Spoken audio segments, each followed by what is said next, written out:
Всем привет! И с вами Даша. И сегодня мы будем делать вот таких вот лизунов.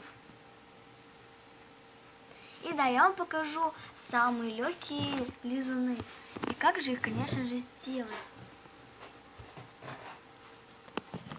Для начала я беру краску, по-моему, это гуашь синего цвета.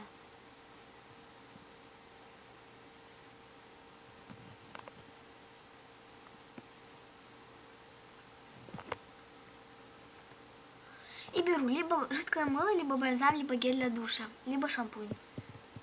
Зависит от вашего лизуна вот это вот шампунь. От него и будет размер лизуна. И, конечно же, беру крахмал. Это самый главный загуститель. Но, пожалуйста, не используйте, конечно же, муку. И мешаю до такой степени, чтобы оно было нормальным. Итак, я уже вымесила. Вот такой лизун получился, очень хорошо тянется. Вот. Он очень классный. Советую вам сделать такого лизуна. А мы переходим ко второму лизуну. Для этого мне понадобится тетраборат натрия, глицерин, любой клей, у меня это ПВА, но лучше взять канцелярский или силикатный, и емкость. Как всегда, палочка. И так как все по старой схеме, выливаем клей, берем любой цвет, я возьму голубой.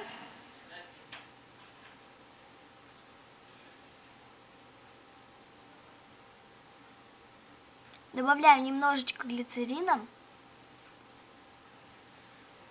и размешиваю. И тетраборат натрия. Добавляю немножечко, потому что тетраборат, если переборщить, он будет, масса его, лизун, даже не лизун получится, а как будто пластилин.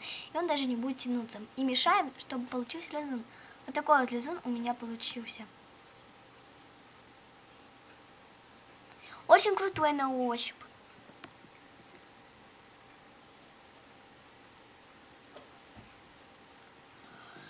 Третий лизун. Берем канцелярский клей.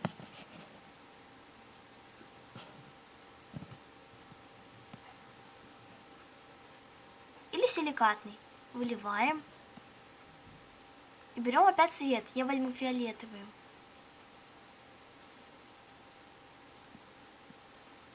Мне очень нравится этот цвет тоже. И добавляю тетраборат натрия.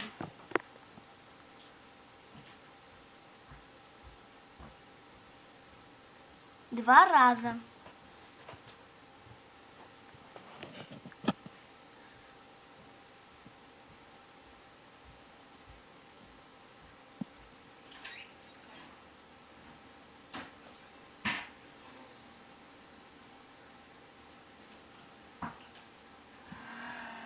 Теперь мы делаем такой раствор сода с водой.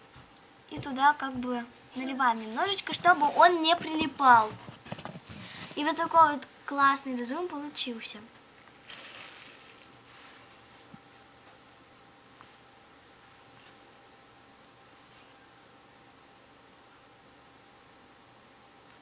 И четвертый лизун наливаем клей. И сюда добавляем, конечно же, борной кислоты.